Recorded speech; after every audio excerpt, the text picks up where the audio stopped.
Eu acho que aí a gente está falando mais da parte de leucemias, né, de doação de medula, né, que vai muito para essa parte. Parte de órgãos, não. Agora, a criança pode doar? Quem define? Os pais autorizam? Os pais. A legislação diz que o menor, a autorização será para os pais. Porque o que é que a legislação de transplante de órgão, ela dispõe? Pessoa juridicamente capaz. Juridicamente Sim. capaz. O que é que a legislação vai dispor sobre os órgãos?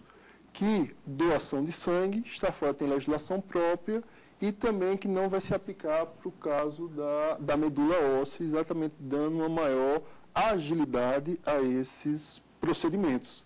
No caso de menor e no caso de incapaz, de qualquer natureza, ou aquele que tem a sua capacidade civil reduzida, os pais, o curador ou o tutor, familiares, serão o responsável por dar essa autorização. Esses custos ficam todos por conta do Estado, né? Ministério da Saúde. Eu vi na matéria lá no início do programa que 95% dos transplantes acontecem pelo SUS. Esses outros 5%, como é que funcionam? Privados ou convênios, né, planos de saúde. São pessoas que não entrariam nessa lista? Não, a lista é única, independente, a não ser que eu tenha um doador vivo, e eu tenho um plano de saúde, esse hospital é credenciado, então eu não vou utilizar o Sistema Único de Saúde. Mas se eu tenho um plano de saúde, quero preciso de um transplante, mas não tenho um doador, vou me cadastrar na fila como qualquer outro. A única diferença é que talvez a minha equipe transplante sem onerar o Sistema Público de Saúde. Esses médicos que fazem o transplante, médico do hospital de onde o paciente está, ou existe uma equipe só de transplantes? Existe uma equipe de transplantes que ela é credenciada pelo Ministério da Saúde para fazer um determinado tipo de transplante. Então, se eu sou habilitado, eu tenho que solicitar o credenciamento. Se eu não sou credenciado, o que é um credenciamento? O Ministério criou algumas normas para que a pessoa se habilite a poder fazer essa determinada ação, um transplante de coração, de rim, ou o que for. Então, ele tem uma documentação, não só para a equipe, mas para o estabelecimento onde essa equipe vai atuar. Então, essa documentação tem que ser preenchida e encaminhada para a coordenação estadual, que vai avaliar se a documentação está de acordo. Se a documentação estiver de acordo, nós vamos encaminhar para o Ministério da Saúde, que então vamos providenciar uma vistoria em loco. Vamos lá checar se o hospital tem as condições para realizar aquele tipo de procedimento e se a equipe presente realmente está habilitada. Estando o Ministério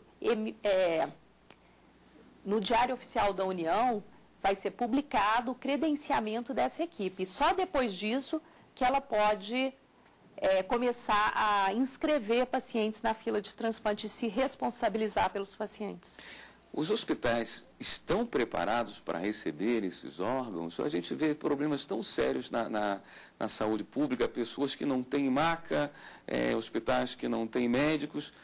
Como é que é recebido pelo país inteiro uma operação que é tão delicada?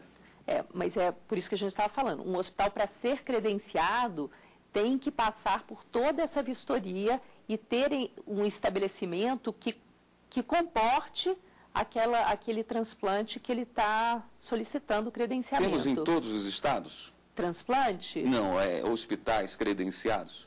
Pois é, para ter hospital credenciado, a gente tem que ter... para ter transplante, a gente tem que ter hospital credenciado. Pois né? Teríamos em todas as unidades da federação? A gente, no sul, temos, no sudeste temos, no centro-oeste menos, nordeste um pouco mais e no norte muito pouco.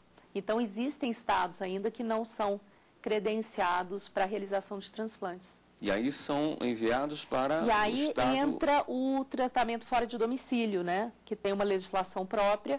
Então, se a pessoa mora num estado onde a patologia que ele apresenta não tem tratamento ali, não tem um hospital capacitado para tratá-lo, o estado deve propiciar meios para que essa pessoa vá em busca de seu tratamento em outro lugar.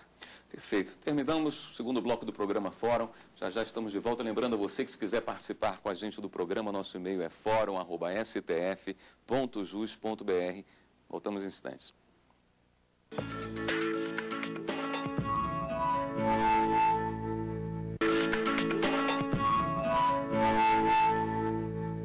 Eu gostaria de voltar agora nesse terceiro bloco, ainda falando um pouquinho dessa lista, que causa uma curiosidade muito grande nas pessoas. Elas Sim. podem acompanhar essa lista? Sim, sim. Eu acho que essa é a grande mudança do sistema de gerenciamento de fila, que hoje o paciente tem acesso à sua posição na fila.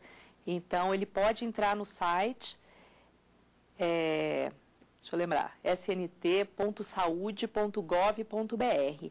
Vai ter um íconezinho paciente, e lá ele vai clicar no tipo de órgão que ele está cadastrado.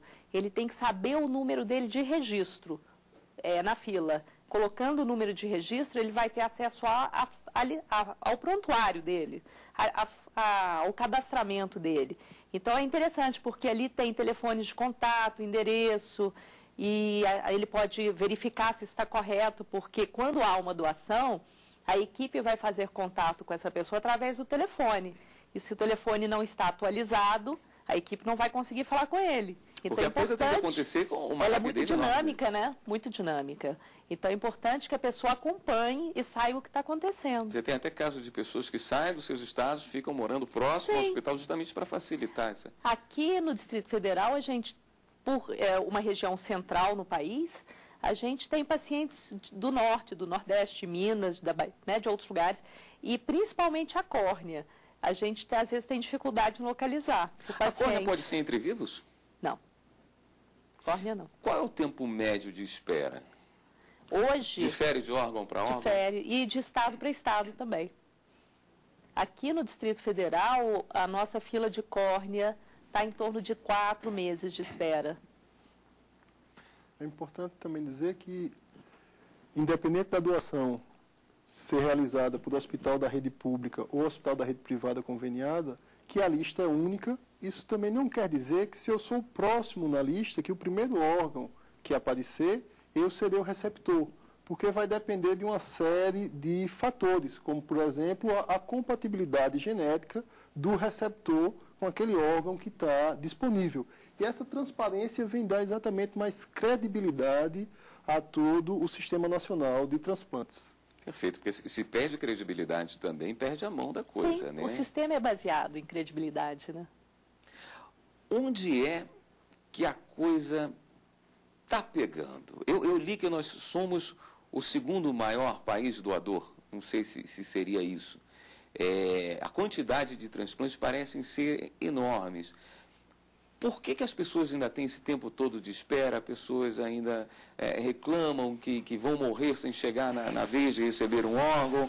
O que não está funcionando ainda bem no sistema?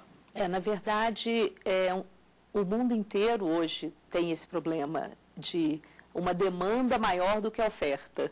A Espanha, que é o país no mundo que mais tem doação de pacientes falecidos, chegou à conclusão de que eles não têm como atender a demanda se não incentivarem a doação intervivos também. No Brasil, nós começamos ao contrário. A gente começou mais com as doações intervivos, né? E começamos agora a incentivar a doação de pessoas em morte encefálica. E essas duas se compõem, porque a demanda é grande. Como é que funciona cadáver não identificado? Pode-se utilizar os órgãos ou não? Pois é, uma ótima pergunta. Hoje não. Diante da legislação hoje, se ele não é identificado, não pode ser doador. Por quê? Exatamente para... Porque não teve ninguém para autorizar.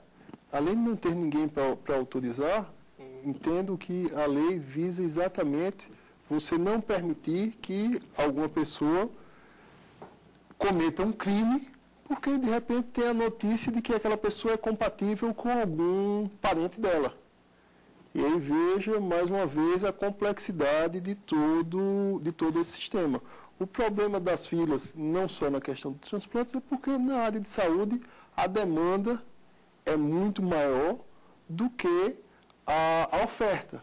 E aí vem causar todo esse desespero, toda essa queixa legítima daqueles que estão necessitando de órgãos, que estão necessitando exatamente que vem esse novo órgão como uma renovação da vida, como um renascimento, vem toda essa queixa em face dessa demanda, como a doutora bem disse, bem maior do que a oferta. Alguns órgãos são descartados por problemas de saúde anteriores, por exemplo, que teve hepatite B. Mas não é fácil identificar se a hepatite B foi curada, se aquele órgão pode ser utilizado, não foi inviabilizado por uma hepatite, por exemplo?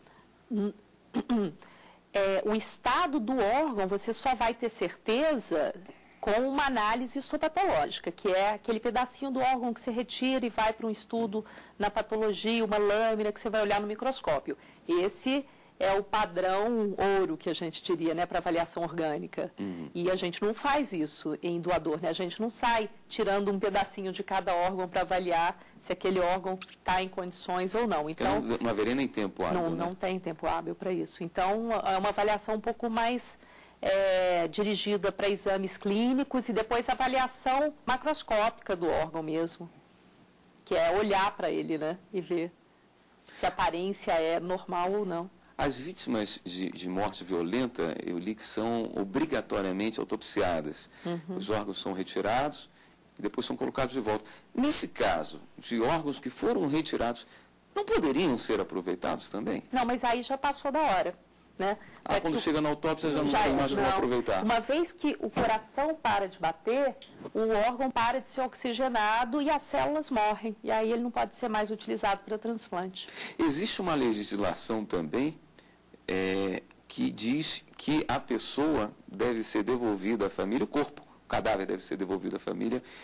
Eu não lembro bem qual era a expressão, mas enfim, com uma aparência digna. Eu acho que era isso, né? É a própria lei de transplantes que diz que a partir do momento que os órgãos são retirados, os médicos eles fazem todo aquele trabalho de fechamento daquele corpo para devolver o corpo de forma digna para que os seus parentes possam chorar, possam se despedir dignamente daquele indivíduo que praticou um ato tão altruísta que foi o de doar. Deve ser um outro medo também da família, né? Falar, não, nós vamos receber o corpo todo retalhado. Sim, com frequência a família pergunta assim, como é que esse corpo vai ser entregue a eles. E é entregue de uma forma bastante digna, o corpo é recomposto, e nem a doação de córnea ela é percebida. A família tem acesso à informação de quem receberá o órgão? Não, hoje a legislação não permite essa divulgação dessa informação, né? Que é uma vontade, assim, frequentemente nós somos questionados pela família, por que eu não posso saber para quem vai, gostaria de conhecer a pessoa. Mas hoje a legislação não permite que a gente faça esse contato. A senhora acha interessante essa posição? Olha, eu acho que do jeito que está, tá bom. Vamos gerar aquela série de problemas da pessoa querer acompanhar no outro um pedaço do seu familiar. Né? Que às vezes quem recebeu não quer isso, né? E ficar, às vezes até fica estigmatizado. Olha, fulano recebeu o coração de Beltrano. E de repente começam a olhar para essa pessoa de uma forma diferente, querendo achar a outra pessoa, né, nele. Existe alguma religião que se opõe? Que eu tenha conhecimento até hoje, não. E uma coisa, pelo contrário, as religiões estimulam a doação por uma forma de beneficiar o próximo, né, de compaixão, de altruísmo.